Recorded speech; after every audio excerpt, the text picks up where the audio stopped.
everyone, my name is Baisandi Selad from BSSW2D. So ang aking napiling poem ni Rizal is tungkol sa kundiman.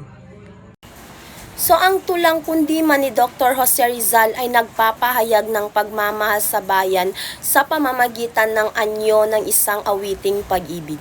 Sa simula is ipinapakita ang lungkot at pagkadismaya ng Makata dahil ang inang bayan ay umiilag at nalulumbay.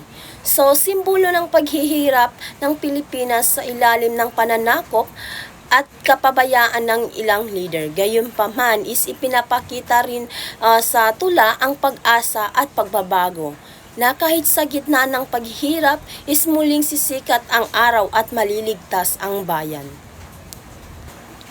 So ipinapakita ni Rizal ang kahandaan ng mga Pilipino na magsakripisyo at ibuhos ang dugo para sa kalayaan. At sa tamang panahon ay muling babangon at kikilos ang inang bayan.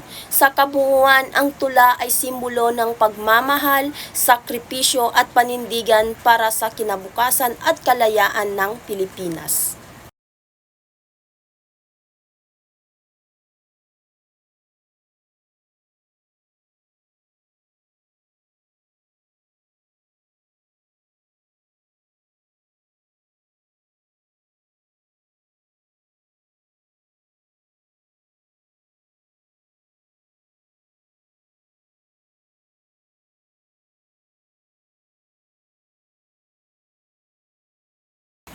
Gidrawing ko ito dahil ipinapakita nito yung pangunahing mensahe ng kundiman ni Dr. Jose Rizal na pagmamahal sa bayan.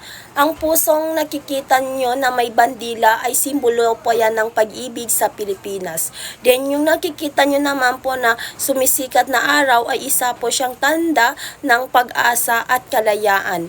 Then ang gitara po is ito po yung kumakatawan sa kundiman bilang awit ng damdamin.